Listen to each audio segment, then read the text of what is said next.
This is your ABC 10 News. Streamline everything you need to know in 10 minutes or less. Two gambling scandals linked to the mafia are rocking the NBA world. More than 30 people have been arrested, including the head coach of the Portland Trail Blazers, Chauncey Billups, and a former Cleveland Cavaliers player, Damon Jones. Prosecutors call this, quote, Operation Royal Flush. On one case, they say the mafia paid Billups and Jones to lure people into high-stakes poker games where the mafia used a rigged shuffling machine and an X-ray poker table to read cards face down. The scheme targeted victims known as, quote, fish, who were often lured to participate in these rigged games by the chance to play alongside former professional athletes who were known as, quote, face cards. In a separate case, Miami Heat guard Terry Rozier is accused of being involved in illegal betting. They say he tipped off bettors that he would fake an injury to get out of a game, and that let them cash in on prop bets about his performance. Billups and Rozier have been placed on leave by their teams. The attorneys for Rozier, Billups, and Jones say their clients all deny the allegations. Alaska Airlines flights are back in the air after an IT problem forced a ground stop on Thursday night. The airline says the ground stop was issued while it was trying to fix a computer outage. There were more than 200 flight cancellations. The airline did not immediately say what caused this outage, but this is the second IT outage Alaskan has seen so far this year. Tropical storm Melissa causing some flooding in the Dominican Republic. The storm is now expected to move slowly through the Caribbean over the next few days. So slow that it's moving as little as 2 miles an hour. That's slower than a typical person's walking speed. But this slow movement could help the storm intensify into a major hurricane. Life-threatening rain and flooding is expected for parts of Jamaica, Haiti, and Cuba. We are learning more about the controversial demolition of the East Wing at the White House. Workers are now being asked to sign non-disclosure agreements. New satellite images show the before and after of the historic 120-year-old building that has been turned to rubble. 6 trees have also been removed, including 2 magnolias that were planted to honor Presidents Warren Harding and Franklin D. Roosevelt. The Trump administration still has not submitted plans to the National Capital Planning Commission, but says all historic artifacts are being preserved. New York Attorney General Letitia James is expected to be in court today in Virginia for her own arraignment. She faces 2 felony charges related to mortgage paperwork. James says she's asking for a dismissal due to the, quote, unlawful appointment of U.S. Attorney Lindsay Halligan to her case. Halligan is Trump's former personal lawyer and was the only person to sign the indictment against James.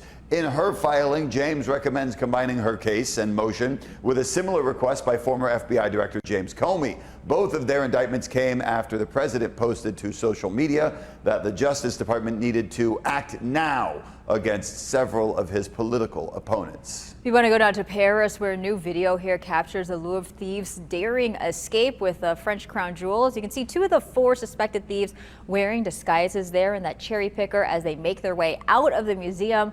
Authorities are now combing over this video taken by security. They then take off on scooters, and you see the police sirens there. They were blaring in the background, but by the time they arrived, it was just too late. All 4 people are still on the run. The catch of a lifetime turned into a treacherous situation when a 500-pound marlin caused a crane to collapse at Shelter Island. 2 people were hurt. ABC 10 News reporter Talia Latoy spoke to fishermen who say this whole situation, from the size of the fish to the problems it caused, is unlike anything they've ever seen. I don't think they've reeled in a fish this big here before and picked it up off of a boat. So, yeah, I can see why something failed. It is unheard of. No equipment failures happened before, so it's odd. For longtime locals in the area, they've also never seen a catch like this. I come down here and everyone's talking about a fish like this blue marlin, over 500 pounds, caught off the Coronado Islands. The first time anyone's seen a blue marlin in like 15 years. Yeah, it's pretty incredible. It is very unusual. I've lived on my boat 25 years here in the bay. I don't even remember anybody catching a marlin that size anywhere near San Diego. Nothing short of extraordinary. It's just so out of the ordinary. I'm sure there'll be a lot of excitement and a lot of people talking about it for a long time. San Diego Fire and Rescue tells 10 News the two men suffered minor to moderate injuries and are expected to be okay. They say by the time they got to the deck, Good Samaritans and locals had already helped get the men from the boat safely to shore so they could be taken to the hospital. The fishing community and the boating community are very tight. We live a life that's so different than people living in houses, and when something happens, it's time to rally. So that's pretty expected. And that's what they did today. Yeah, they sure did. At Shelter Island, Tali Latoy, ABC 10 News. Next time you're heading to the store to pick up personal items like soap, shampoo, or even toothpaste, experts say pay close attention to how much you're paying, and data supports it. I usually do go for cheaper things just because my budget is pretty small. Yeah, I don't really care about the brands anymore just because I can't afford the big ones. I already have like a certain brand I'm consistent with, so I always just go for that brand. I won't buy something if it's like super expensive, but like I also like don't just like go to Target and like buy the Target brand. We all have our own preference when it comes to shopping for personal items. Sometimes it's the deal, the brand, or a compromise between the two. Data from the U.S. Bureau of Labor Statistics shows the cost of items for hair, dental, shaving, and other personal care products have gone up by 18% from 2020 to 2025, roughly a $3.62 increase per item.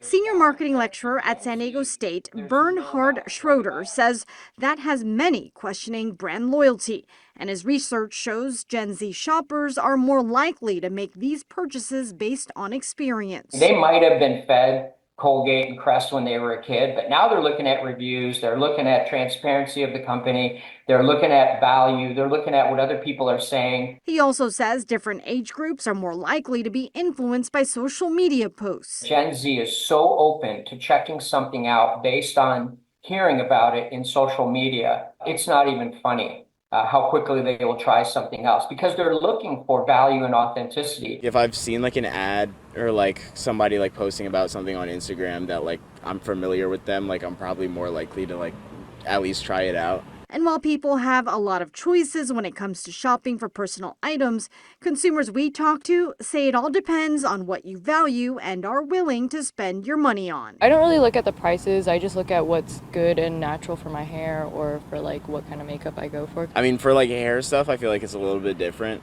Like I'll probably spend a little bit more just like because I feel like that's kind of more important. Marie Cornell, ABC 10 News.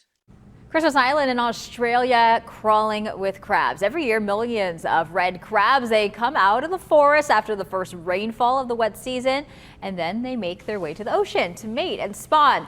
And their 1,200 human neighbors on the island are rolling out the red carpet for them. They're using gardening tools like leaf blowers and rakes to help guide them to shore.